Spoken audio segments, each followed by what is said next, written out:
Olá, querido professor, olá, querido aluno da nossa querida e gloriosa Escola Bíblica Dominical. O nosso desejo é que a paz do Senhor Jesus te encontre muito bem, onde quer que você esteja nesse momento.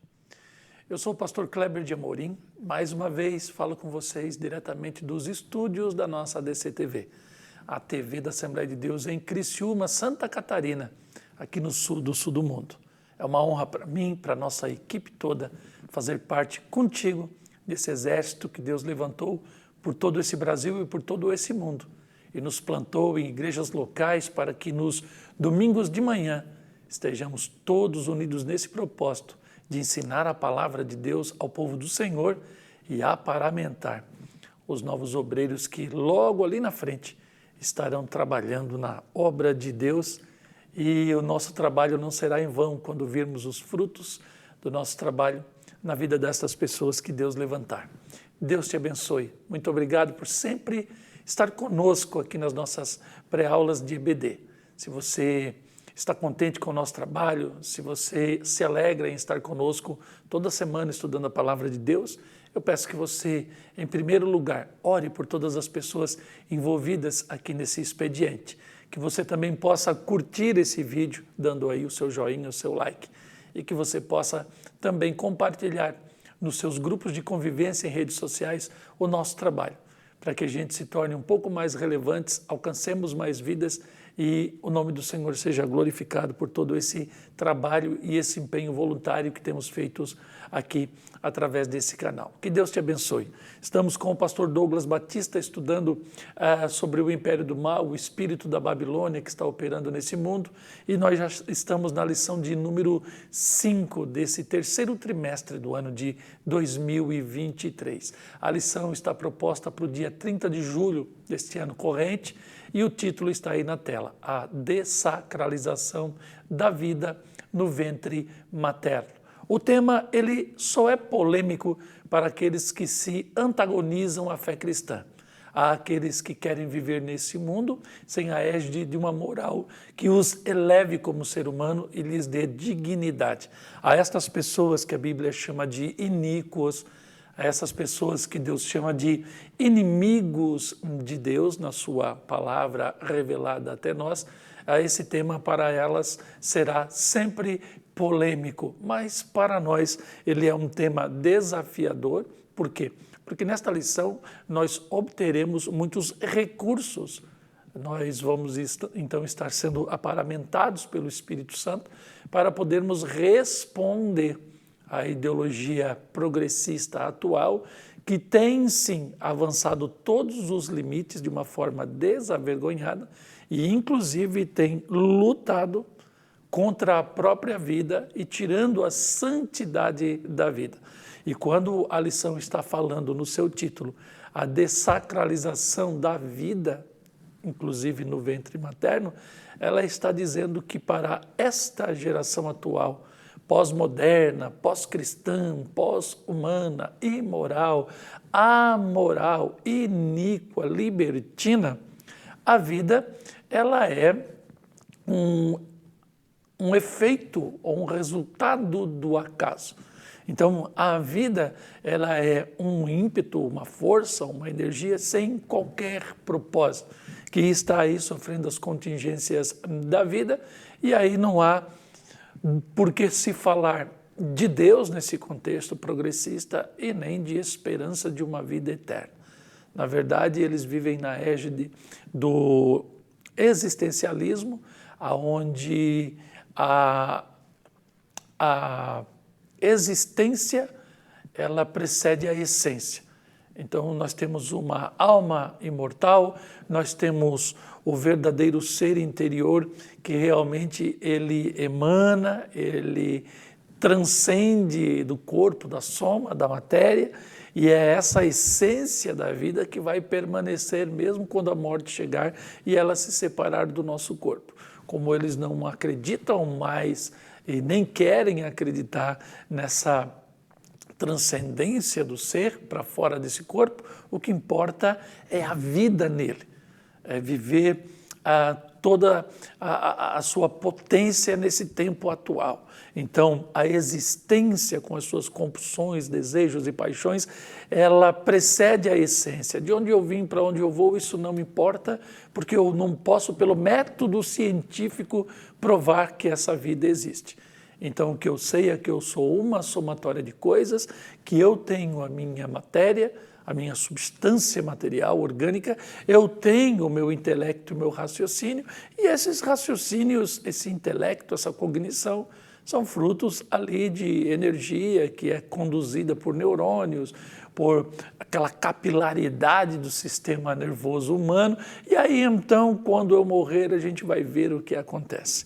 Então, dentro deste pensamento, a santidade não existe, porque a santidade é a separação de certos conceitos humanistas, né, vai contra o existencialismo deles. Então, quando vão praticar o desejo da sua intelectualidade, eles acabam então pervertendo a santidade da própria vida. E o que nos causa espanto é eles não terem temor, quando inclusive por conta da sua arrogância, eles ultrapassam os limites, afetando uma outra vida que tem o direito a poder existir. Então nós vamos tratar de tudo isso nessa nossa lição e nós temos muito assunto para você e a gente então tem que correr porque senão a nossa pré-aula de hoje fica muito extensa. O fato é que nós nos esmeramos para trazer a você aqui uma pré-aula que vá de fato abastecer a sua aula aí na sua igreja local e os conteúdos que nós vamos compartilhar aqui, eles vão servir inclusive para os embates fora dos muros do nosso convívio interna corporis em igreja. Você vai poder levar esse conteúdo também para a sua vida secular, acadêmica, profissional e nos embates que você certamente enfrentará, você terá muitas armas dessa pré-aula de hoje, em nome de Jesus. Então vamos lá, o texto áureo de hoje, Lucas 1:31. E eis que em seu ventre conceberás e dará à luz a um filho e pôr-lhe-ás o nome de Jesus. Esse então é o nosso texto de ouro. A verdade prática, a concepção divina de Jesus Cristo sacraliza a vida no ventre materno e se opõe à cultura morta, infantil, intrauterina do presente século. Então, nós estamos falando da interrupção da vida no ventre materno. E isso é tirar a santidade da própria vida por conta da ideologia do presente século. Mas isso também é um pecado histórico da humanidade e não é uma novidade dos tempos presentes. A diferença é que hoje se faz apologia do método e quer se instaurar esta prática como uma política de Estado, travestida de política de saúde reprodutiva. Aqui que está a grande batalha. A batalha é retórica, então. Perceba que os termos eles são transmutados, os valores dos termos eles são deturpados, para que então a ideologia se imponha e um projeto político então se estabeleça, principalmente no hemisfério ocidental do globo terrestre. Então nós temos a introdução da nossa lição e por conta do tempo a gente corre para chegar agora no nosso primeiro tópico de hoje. E o primeiro tópico de hoje ele tem por título A Concepção de Cristo. Então, eu venho batendo muito aqui naquela máxima da patrística, aquilo que não é assumido não pode ser redimido. Então, o Verbo eterno, o Filho de Deus, ao se encarnar, ele assume toda a nossa humanidade. Não há nada na pessoa de Jesus Cristo, do Deus homem, que não venha a ser semelhante a mim e a você. Ou seja, ele assume todas as instâncias da vida humana. Então, tudo que faz parte da nossa humanidade esteve presente na pessoa de Jesus. Então, a concepção de Cristo é o paradigma que vai, então, nos dar esperança, porque ele é vencedor, ele morreu e ressuscitou, ele já está como primícia dos que dormem na presença de Deus. Então, Cristo é o nosso paradigma. A história da concepção divina de Jesus Cristo ilustra a sacralização ou a santificação da vida desde o ventre materno, ressaltando que toda a gestação é um milagre, uma dádiva concedida pelo Criador, como a gente vê lá em Gênesis capítulo 1 e 28 e Eclesiastes 11 e 5. Então eu trago como subsídio para esse primeiro subtópico do tópico primeiro, que tem por título o anúncio do nascimento, eu trago alguns subsídios para você. Portanto, o mesmo Senhor dará um sinal, a Virgem conceberá, dará à luz um filho, seu nome será Emanuel, o Deus conosco. Isaías 7,14. São textos citados no primeiro subtópico da nossa lição. E também o Salmo 89, 3 e 4 foi citado nesse primeiro subtópico. E diz assim: fiz um concerto com o meu escolhido, jurei ao meu servo Davi, a tua descendência estabelecerei para sempre, edificarei o teu trono de geração em geração. Então, Jesus de Nazaré é descendente de Davi, é o renovo desse tronco de Jessé, e ele, então, é o Messias escolhido, vence a morte e está sentado à destra de Deus.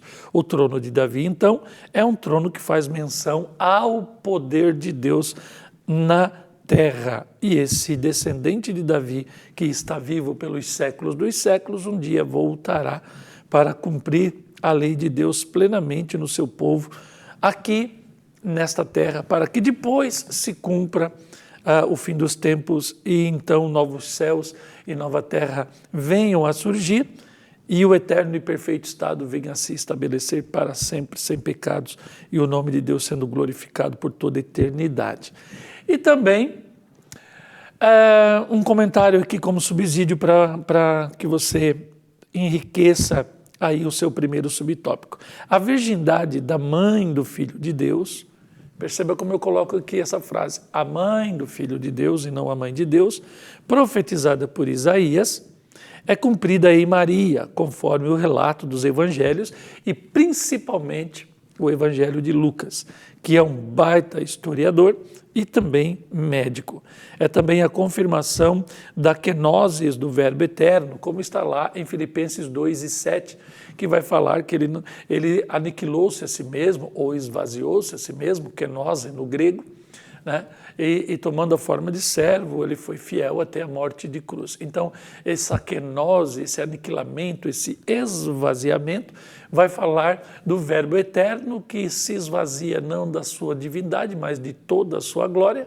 E aí, então, ele continua sendo 100% Deus, mas agora ele está encarnado na pessoa de Jesus de Nazaré, que também é 100% homem. E aí, então, isso se chama a união de naturezas ou a união hipostática. Então, esse esvaziamento, a virgindade de Maria, a encarnação do Verbo por ação do Espírito Santo, vai dando fundamento ao dogma ortodoxo ou da doutrina reta, da união hipostática. Hipóstase, então, fala de natureza, a união das duas naturezas, divina e humana, na pessoa do Deus Filho, que é o Logos eterno, ou seja, Jesus de Nazaré, como está lá em João 1 e 14, e também João 10 e 30. 10 e 30 vai dizer, eu e o Pai somos um. João 1 e 14 vai dizer que o Verbo habitou entre nós, cheio de graça, de verdade e tal. Então, o anúncio do nascimento, ele vai, então, trazer junto consigo todo esse arcabouço que lá na frente vai dar margem a uma dogmática da patrística, ou do tempo em que o cristianismo ele era de fato universal, uno e somente um. E aí uma das primeiras doutrinas que vão surgindo é esta união da natureza divina e humana em Jesus de Nazaré. E isso aqui é sine qua non, é indiscutível, isso é dogmático para nós, isso aqui são colunas que não podem jamais serem tiradas do nosso meio, porque senão a nossa fé cristã ela seria totalmente abalada. Então, as duas naturezas de Cristo, humana e divina, elas no ventre de Maria, elas começam a surgir e depois, com o passar do tempo, elas são confirmadas pelos concílios da Igreja. Então, eu deixo esse subtópico do primeiro subtópico do primeiro tópico da nossa lição para que enriqueça a sua aula. Então, estude sobre união hipostática, as duas naturezas, o esvaziamento do Verbo eterno, o Cristo que sempre existiu com Deus na Santa Trindade, tudo isso está envolvido nessa encarnação no ventre de Maria, que é, sim, apenas uma pessoa como as outras, embora de caráter excelente e digna de ser escolhida pelo Criador dos céus e da terra como a Virgem profetizada lá por Isaías. Aqui está o texto da nossa lição. A Virgem estava comprometida com José, é o anjo que lhe faz a revelação. A menção da cidade de Nazaré é profética. Lucas ainda enfatiza a virgindade da donzela e a descendência de José como sendo da casa de Davi. E as profecias messiânicas tornam fidedigno o relato bíblico. Aqui na crítica textual alguém poderia dizer, pois é, mas como a gente vai crer na Bíblia Sagrada, se a gente poderia facilmente, olhando de 2023 para trás, que Lucas poderia se utilizar das profecias, olhar para Jesus ou para outra pessoa qualquer e colocar sobre aquela pessoa o cumprimento da profecia. Mas aqui também é uma questão de fé.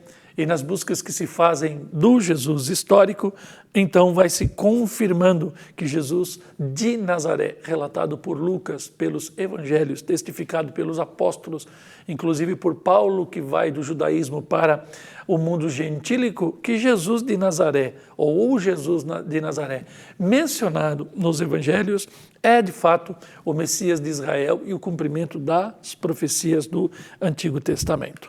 Temos aqui então o segundo subtópico do tópico 1, a miraculosa concepção. E eu trago para você já o subsídio para depois a gente só confirmar com o texto da nossa lição. A concepção de Jesus é uma obra do Espírito de Deus. Então, a obra do Espírito de Deus nas Escrituras está diretamente ligada à criação, à geração e à vida. Ele estava no princípio da criação, gerou Jesus e regenera o pecador no ato do novo nascimento. Então, o Espírito esteve lá na criação, gerou Jesus e gera aquele que nasce para Deus e se torna um cristão autêntico e legítimo, o corpo de Cristo, pela sua nova natureza. O homem Jesus, então, é dependente da obra do Espírito Santo. Então, na virgindade de Maria temos duas naturezas, mas o Jesus humano relatado pelos evangelhos, que são livros de fato biográficos, vão revelar que Jesus ele é ungido pelo Espírito e ele é guiado por esse Espírito o tempo todo. Então, este homem Jesus, ele é dependente do Espírito Santo, porque, caso contrário, ele seria um semideus ou um híbrido, teria partes de Deus e partes de homem. Não, mas ele é 100% Deus, ele é 100% homem. E na plenitude do homem, ele depende, então, do Espírito Santo.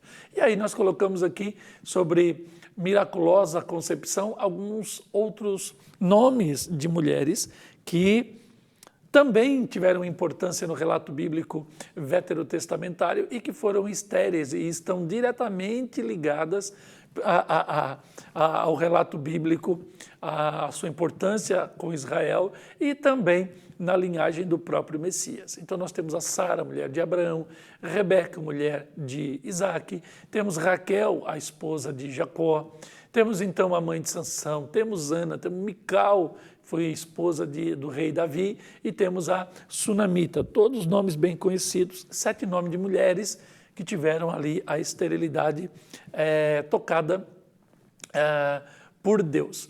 A Mical, ela se tornou estéril e não teve filhos porque ela agravou a Davi, quando este adorava a Deus de uma forma muito simples e humilde, e ela então questionou o rei e acabou ficando estéril por conta da sua incredulidade. As outras receberam filhos, e o interessante é que Sara, Rebeca e Raquel, Abraão, Isaac e Jacó na sua ordem, tiveram a esterilidade. Então a gente vê que toda a descendência do Messias, ela passa por grandes milagres e providências divinas. Agora nós vamos para o texto da nossa lição. É o anjo Gabriel que explica a Maria que a sua concepção seria singular e miraculosa. As outras que nós citamos ainda há pouco aqui, elas geraram por varão, Maria, por sua vez, ela vai ser concebida do Espírito Santo. Ela não tem uma relação íntima com o Espírito Santo, ela é tocada por milagre.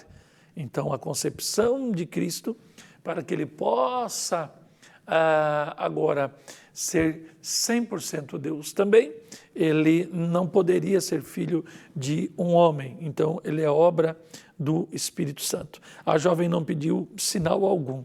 O anjo lhe comunica da gravidez de Deus como um incentivo à sua fé. Então, ele quando anuncia que ela vai receber do Espírito Santo a dádiva de gerar o Filho de Deus, ele a motiva dizendo que Isabel, que também era estéril, ela acabou gerando filhos e para Deus nada seria impossível. Ainda o testemunho das Escrituras de mulheres estéreis que ficaram grávidas, como a gente já colocou. E ao finalizar a mensagem, Gabriel completa, porque para Deus nada é impossível. Esses são textos da lição e o subsídio eu coloquei anteriormente. Agora para o terceiro subtópico deste tópico, mais um subsídio para você. Essa lição é riquíssima. A gente poderia colocar muito mais coisa, mas por conta do tempo a gente selecionou aquilo que achou imprescindível como subsídio para você. Como, por exemplo, quando vamos falar aqui da bênção do nascimento, já falamos aqui da virgindade de Maria, e aí nós precisamos tocar nesse ponto. Cultura bíblica, teológica, vai enriquecer a tua classe. O termo Theotokos, Theótico em grego e depois em romano, Theotokos é o título que se dá à Virgem Maria, usado especialmente nas igrejas católica e ortodoxa. A ortodoxa é a igreja do Oriente, que parte ali da Grécia, pega a Rússia e pega a parte oriental da Europa e vai se estendendo para países eslavos e outros. Sua tradução literal para o português seria a portadora de Deus. Então, quando se falava no cristianismo bem primievo sobre Maria, se chamava ela de Theotokos, ou a portadora de Deus, ou a parteira de Deus.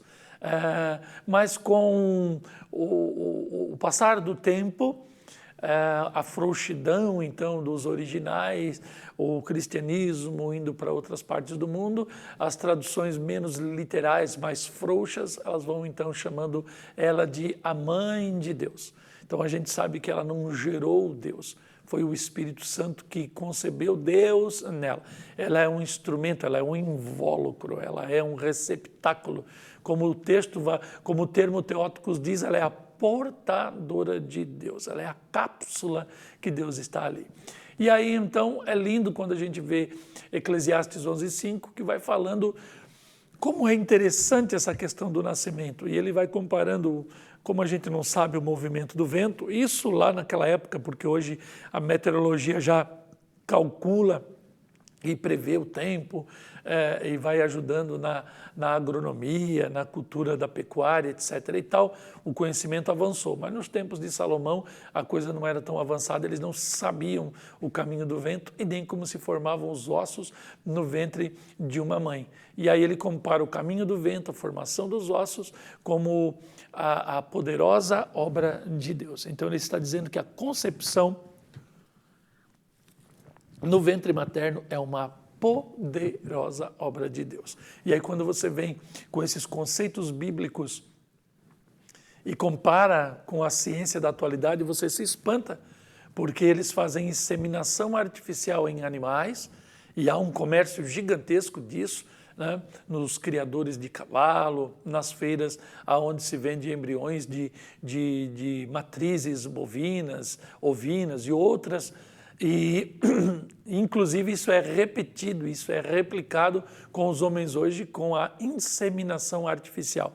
Então, veja como nós, eticamente, vamos, com o passar do tempo, avançando o sinal e cabe a nós deixar com que a luz vermelha do cuidado acenda para que a gente não faça da vida algo que se manipule em laboratórios.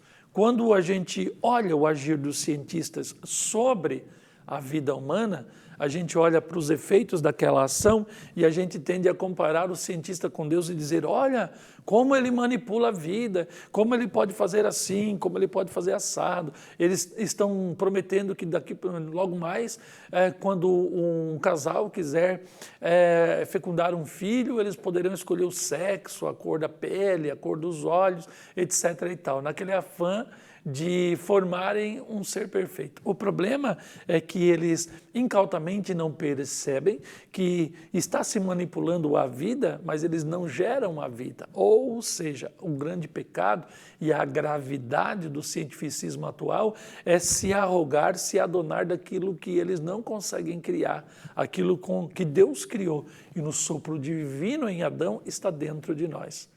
Eu sou pai de filhos, mas eu não criei meus filhos, eu apenas gerei meus filhos. De mim, onde a vida está, a vida ela pôde então passar por mim como um instrumento e gerar outras vidas para que não eu, mas a espécie humana permaneça e se estabeleça sobre a face da terra. Então, o relato bíblico, a moral cristã, ela vai colocando ordem neste contexto.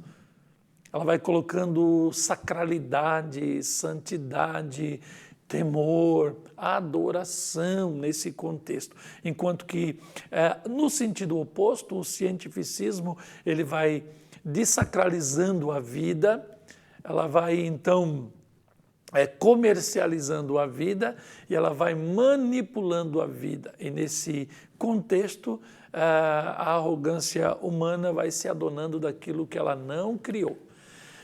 Aí, então, nós temos uma questão também de ordem religiosa. Nós temos aqui Moloque, um deus amonita, povo considerado extremamente cruel na antiguidade, e eles tinham essa divindade que exigia o sacrifício de crianças queimadas vivas em sua adoração. O Senhor, Jeová, Yahvé, proibiu o culto a Moloque no arraial de Israel. E está aqui uma figura do deus Moloque para você ver. E aí, então, está o texto de Levítico 22:5, onde ele está proibindo, né, o sacrifício dos filhos de Israel a Moloque. E ainda, depois do texto,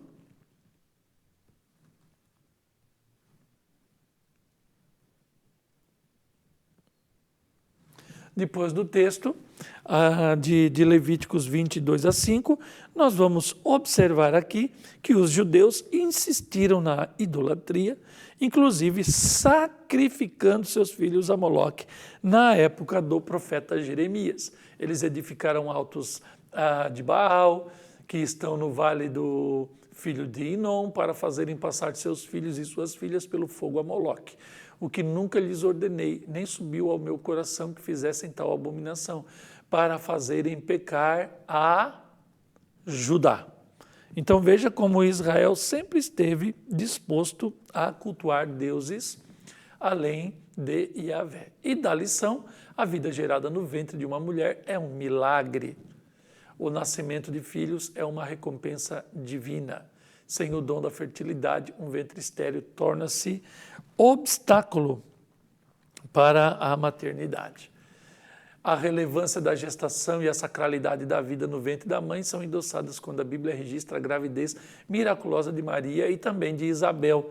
Maria portava, olha aqui o Teóticos aparecendo, Maria portava no seu ventre o Filho do Altíssimo, o Rei Eterno. Agora nós vamos para o segundo tópico da nossa lição de hoje. Infelizmente, se estabeleceu no mundo a cultura da morte. A síntese desse nosso segundo tópico, sobre o pretexto da autonomia e deturpação do livre-arbítrio, a cultura da morte se alastra e naturaliza práticas abomináveis à palavra de Deus. Então veja que o título da lição é a dessacralização da vida. E aqui na síntese desse nosso segundo tópico, vai se dizendo que a prática abortiva ela vai naturalizando coisas ou práticas abomináveis. Tira a moral cristã, avança-se em dilemas éticos, O homem se adona daquilo que não queria e, por fim, ele vai naturalizando práticas abomináveis à palavra de Deus. Então, como subsídio para o nosso primeiro subtópico deste tópico da lição, eu coloquei ali sobre a eugenia, que no grego quer dizer eu, ou bom, né? Mas genia, que é nascido. É a seleção dos seres humanos com base em suas características hereditárias, com o objetivo de melhorar as gerações futuras. Isso tem base no naturalismo de Charles Darwin, a seleção natural. O mais forte é quem sobrevive, e nós tivemos no século XX experiências na Segunda Guerra Mundial com relação à questão da eugenia. A raça ariana a melhor de todas, então as outras deveriam ser extirpadas. Era necessário purificar o mundo das raças inferiores, e isso se chama eugenia. O termo foi criado pelo cientista inglês Francis Galton em 1883. A palavra eugenia deriva do grego e significa bom em sua origem ou bem nascido. Então, eugenia, genia, nascido ou bem nascido. Agora, dentro do projeto ideológico, onde entra a eugenia? A cultura do filho único entre os evangélicos, assim como... Porque os evangélicos atuais, principalmente os novos casais, precisam entender que eles são dois. Então, não há como você pensar em um filho único, como se filho fosse problema, se vocês são dois. A conta é muito simples. Se um casal ele não tiver dois filhos, a humanidade começa a decrescer, envelhecer. Isso vai gerar um problema lá na frente. Então, aqui nós temos um outro problema ético. Ou seja, a Bíblia diz que o Senhor quer nos dar filhos e não filho. Certo? E nós precisamos gerar filhos para que a humanidade... Isso se nós pensarmos secularmente, pessoal. Não precisa nem você fazer aqui um apelo teológico para essa concepção de filhos. É só usar aqui de bom senso uma simples matemática e perceber que precisamos ter pelo menos 2 filhos para manter a humanidade no padrão em que ela está. E a cultura do filho único, ela tem origem, sim, no espírito do anticristo, que inclusive motiva Moloque a existir numa cultura fora dos arraiais de Israel e do cristianismo. Então, a cultura do filho único, assim como na sociedade moderna em geral, nesse contexto, o filho é um problema e não uma bênção. Salmo 139, 13 revela ao dizer: pois possuíste o meu interior, entreteceste-me no ventre de minha mãe, que Deus se apropriou do interior daquele embrião que estava interiorizado no ventre materno. Ou seja, mãe e filho são seres distintos e conhecidos pelo poder de Deus. No interior estava interiorizado o filho, no interior da mãe o filho foi interiorizado. E Deus possuiu o interior do interiorizado, da criança que está lá. É isso que Davi está falando. Então, a mãe é um ser, o filho é outro ser, e Deus está atuando no interior da mãe, no interior daquilo que está interiorizado, que é o próprio embrião, depois o feto. E o Senhor está trabalhando, sondando. É isso que Davi revela no Salmo 139. E dá lição. A cultura da morte visa modificar o conceito bíblico da vida. Legalização do aborto, abortar uma missão, abortar ali um projeto, isso fala de parar repentinamente. Mas, na verdade, quando a questão lida com a vida, é de fato a interrupção da vida no ventre materno. Então, o aborto, a eutanásia, que são pessoas que estão doentes em estado terminais querendo morrer para antecipar o inevitável e então se livrar dos sofrimentos, a apologia ao suicídio, o controle da natalidade, são estratégias culturais, intelectuais e políticas que se impõem numa agenda de desconstrução da sacralidade da própria vida. Então aqui está o termo eugenia, que eu expliquei para vocês no nosso subsídio, e vai dizendo que a maternidade nessa cultura é depreciada a fim de que a mulher não deseje ser mãe. O conceito de saúde reprodutiva é modificado para justificar o aborto como medida de saúde feminina. Então, uma mulher cristã que não quer gerar filhos, ela não está dentro do padrão de Deus. Casais evangélicos que querem um filho só estão fora do padrão de Deus. Pessoas que desejam a morte, que pensam em suicídio ou coisa parecida, estão fora do projeto de Deus. Então, tudo isso está envolvido nessa lição que vai falar sobre a dessacralização da vida. E aí nós temos o subsídio para o segundo subtópico, o direito sobre o corpo. E aí, então, 1 Coríntios 6:13 vai dizer que os manjares são para o ventre para os manjares. Deus, porém, aniquilará tanto um como os outros, mas o corpo não é para a prostituição, senão para o Senhor, e o Senhor é para o corpo. Então, quando Cristo, na sua humanidade, ou o Filho de Deus, em Cristo, ele assume a nossa humanidade, ele está, então, valorizando o corpo. O corpo será transformado. Jesus teve um corpo e foi ressuscitado neste corpo. Seu corpo foi transformado e ele está na natureza dos salvos já na eternidade. E nós estaremos também com o nosso corpo transformado na eternidade. Então a salvação de Cristo não salva apenas o coração, apenas a alma, aquilo que transcende desta matéria, mas o corpo tem importância na questão da soteriologia. Então na queda, o homem busca a autonomia de Deus. Nesse processo deletério do pós-queda, porque o homem começa a morrer, envolve a profanação do corpo, que é receptáculo da imagem de Deus, nesta forma aqui, e na semelhança de Deus no intelecto, né? Somos agentes morais livres como Deus. Então a profanação do corpo tem a ver com a vida, e a prostituição com o ódio incontido contra Deus e a idolatria.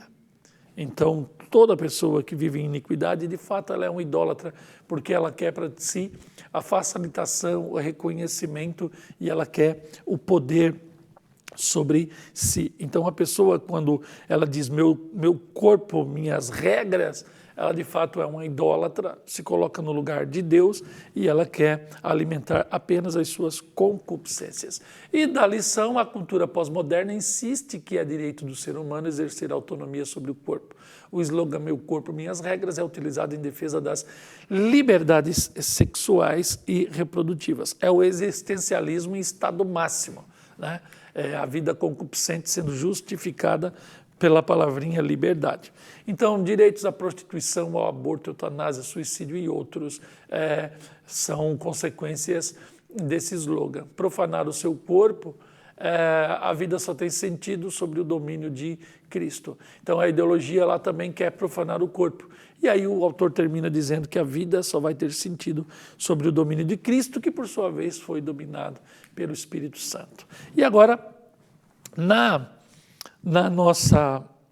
no nosso subtópico 3, vamos especificar a prática do aborto. E agora eu trouxe para vocês um subsídio assim bem extenso de 4 ou 5 slides, que você pode depois dar pausa, ler dedicadamente para aplicar aqui. Você vai ter bastante conteúdo para, inclusive, nos seus embates fora do círculo religioso em que você está inserido por Deus. Ao final da 8ª semana, ou 2º mês, após a fecundação, o embrião é considerado um feto. Durante esse estágio, as estruturas que já se formaram crescem e se desenvolvem. Os 10 itens a seguir são indicadores durante a gravidez. Aí eu coloquei aqui para vocês, ainda nesse texto. Na 12ª semana de gravidez, o feto preenche todo o útero. Então o útero ele fica cheio com o feto. Por volta da 14ª semana, já o sexo começa a ser identificado. Então, aquilo que foi gerado desde o primeiro dia vai se tornar um ser humano, sim. A alma, a vida já está nele. Por volta da 16ª à 20ª semana, a gestante costuma sentir pela primeira vez os movimentos do feto. A mulher que já teve outra gravidez costuma sentir os movimentos 2 semanas antes das mulheres de primeira gestação. Por volta da 24ª semana, o feto tem chance de sobreviver fora do útero. Ainda, Os pulmões continuam a amadurecer até quase o momento do parto. O cérebro acumula novas células durante toda a gravidez e durante o primeiro ano de vida depois do nascimento. À medida que a placenta se desenvolve, ela estende pequenas projeções semelhantes a fios de cabelo, vilosidades, para o interior da parede do útero. Então, nós temos a placenta que envolve o bebê, ela tem esses vasos que se unem ao útero e é nesses vasos, nessas vilosidades, que então nutrientes entram e excrementos saem, né, para o interior da parede do útero. Então, essa ramificação aumenta muito a área de contato entre a parede do útero e da placenta, aumentando o intercâmbio de nutrientes e resíduos. A placenta está totalmente formada por volta da 18ª ou 20ª semana, mas ela vai continuando a crescer durante toda a gravidez. E esse texto nós tiramos aqui do Manual MSD, versão saúde para a família, que você encontra na internet. E aí, do terceiro subtópico, o aborto é a interrupção do nascimento por meio da morte do embrião ou do feto. Falamos aqui no subsídio anterior sobre a diferença do embrião e do feto. O termo gestação vem do latim gestatione e se refere ao tempo em que o embrião fica no útero, desde a concepção até o seu nascimento. E lá na lei de Moisés, em Êxodo 21 e 22, vai falar naquele texto sobre os homens que então estão numa questão, eles brigam na sua violência, tocam numa grávida, se essa grávida ela vier a abortar, vai se pagar com a vida, mas se não, o homem vai receber uma pena do marido da mulher que foi agravada. E aí diz que no sexto mandamento o homem é proibido de matar, o que significa literalmente não assassinar. Êxodo 23. A prática da interrupção da vida no ventre materno é um assassinato. Quem mata um embrião ou um feto atenta contra a dignidade humana e a sacralidade da vida. E a sacralidade da vida, ela se comprova pelo simples fato de que cientista nenhum, laboratório nenhum, consegue reproduzir a vida humana ou qualquer outra vida em laboratório. Se Deus é o criador da vida e só Ele tem essa eminência sobre a vida, quando eu toco naquilo que não me pertence, eu estou desacralizando, porque Deus é santo. O criador da vida coloca na vida a sua santidade. Quando eu quero manipular a vida que não é minha, eu estou tirando esta santidade. Esta é a máxima da nossa lição de hoje. E aí chegamos no terceiro tópico da nossa lição, a sacralidade da vida, a santidade da vida. E a síntese nos diz que as Sagradas Escrituras defendem a dignidade humana e a inviolabilidade da vida desde a sua concepção, tal como a Igreja de Cristo deve fazer. E aí então, como subsídio para você, eu coloquei que a vida é uma condição de existência em plenitude de funções, caracterizando uma espécie. Cada espécie tem a sua ordem teleológica. O que seria isso? Ela tem um fim útil em si, ela existe para aquele determinado fim que Deus colocou naquela espécie na criação. A vida naquela espécie, naquele contexto, é, então, uma ação direta de Deus. Na vida, nós vamos... Sempre, quando você pensar em vida, você vai estar envolvido nesses três termos que são essenciais para analisar a vida, a existência, a personalidade, etc. Primeiro, a natureza, que vai falando da própria existência. A realidade do meu ser, de estar aqui hoje, tal, fala da minha natureza, da minha existência. E essa natureza, ela tem um propósito, ela tem um fim. Depois, a essência, os atributos, as qualidades, os dons, as competências, né, dessa vida ou desse ser, que já é realidade por sua natureza, e a natureza ela tem um objetivo, ela tem um fim útil nela mesma. Agora eu tenho a essência, que é o quê? Como num perfume, é aquilo que dá a importância, não é todo o conteúdo, mas é o que determina aquela espécie. E eu tenho também a substância, ou a matéria. No meu caso, eu tenho um organismo, eu tenho células, eu sou feito de órgãos, eu não sou um mecanismo. A substância de uma máquina são os seus metais e as suas peças. A substância do ser humano são as suas células, os seus tecidos, os seus órgãos. Então nós somos organismo. Então veja que nós temos a matéria, nós temos a essência e nós temos a realidade da nossa natureza. A sacralidade está diretamente ligada à sua dependência divina para a sua própria subsistência, pois Deus é o Criador, Ele é o doador e Ele é o mantenedor da vida. A vida independe da vontade humana e sua realidade se impõe acima da individualidade. Somos, acima de tudo, uma espécie e há sentimentos mais profundos envolvidos nessa discussão, como a maternidade, como a paternidade. Nós somos capazes de dar a nossa vida pelos nossos filhos, nos sacrificar por eles, né? Enfrentar as intempéries da natureza, o frio, construir, deixar herança. Tudo isso está envolvido no arcabouço que sacraliza a vida humana.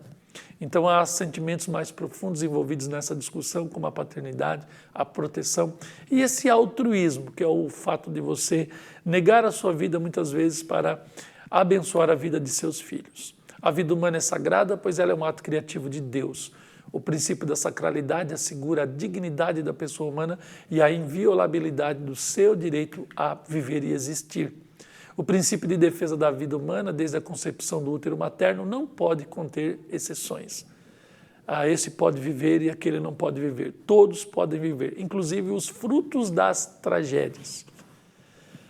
E é aqui que muita gente justifica, inclusive líderes religiosos. Se for para ter mendigo, se for para ter isso e aquilo, então é melhor abortar. Nós não temos esse direito. Por quê? Porque nós não somos o Criador da vida. Deus deixou essa potência dentro de nós de gerar vidas e é por isso que também nós precisamos de moral e limites éticos para que a gente não se utilize dessa potência e acabe na arrogância de querer viver o meu existencialismo, a minha compulsão, acabando gerando uma vida. O fim do sexo é a geração da vida. O prazer está no meio, está. As pessoas querem o prazer, mas não as consequências disso. E aí o mais fácil é abortar. E aí você toca na vida e aí a condenação ela vem depois. No tópico 2, vede agora que eu sou e mais nenhum Deus comigo. Eu mato, eu faço viver, eu firo, eu saro e ninguém há que escape da minha mão. Deuteronômio 32 e 39. Mas, ó homem, quem és tu? Que a Deus replicas, porventura a coisa formada dirá o que a formou, por que me fizestes assim? São textos que o nosso autor ele nos chama a atenção aqui nesse texto do segundo subtópico da lição, nesse tópico 3. As escrituras são incisivas. O profeta Jeremias afirma que a vida tem início na sua fecundação. Antes que te formasse no ventre da tua mãe, eu te chamei para ser profeta. Davi corrobora que a pessoa é conhecida e cuidada pelo Senhor desde a concepção. Salmo 139. Deus é quem forma o ser vivo dentro do ventre da mãe, como Davi está falando no Salmo 139. A vida começa quando ocorre a união do gameta masculino com o feminino e o seu direito de nascer não pode ser interrompido por vontade, desejos ou caprichos humanos, como dizem os textos ali que nós citamos anteriormente, pelo nosso autor, Deuteronômio 32 e 39, Romanos 9 e 20. E aí nós temos um subsídio para você no subtópico 3, onde estamos começando a encerrar também a nossa lição. A posição cristã, a autonomia divina sobre a gerência da vida está claramente afirmada primeiro, na impossibilidade humana de criar a vida. Depois, na impossibilidade humana de defini-la. Nós não podemos definir sexo, forma, duração, lugar de nascer, a raça que a gente quis. A gente não tem agência nenhuma sobre essa contingência da vida. E depois no destino e na providência. Por quê? Porque há um curso histórico da minha vida. Sucessões de acontecimentos virão e nelas o destino está conhecido na mente divina e aquilo que eu preciso, o Senhor Deus, Ele também me ajudará a ter. Então, o ato de estar presente por meio da onisciência e da onipotência em determinar eventos bem como prover o necessário para que o projeto de Deus nas nossas vidas aconteça. Creia, cada vida que está sendo gerada no ventre materno, ela tem de antemão, na mente de Deus, tudo já pré-visto, todas as nossas decisões, todos os nossos movimentos, todos os nossos caminhos, né? Todas as nossas compulsões, as motivações das nossas decisões, tudo isso já foi observado por Deus. E no Salmo 139, tudo isso está explicado, quando o salmista Davi vai dizer: tu me sondastes no ventre da mãe e tu me conheces. Então, na minha concepção, ele me conhecia, e depois que eu já tinha a minha personalidade, a minha identidade, ele já sabia quem eu era. Então, na onisciência, ele previu a minha história, e na providência, ele está agindo para que eu sempre o conheça e esteja perto dele e me salve. Então, quando eu vou contra a vida, eu estou interferindo inclusive na onisciência e na providência divinas.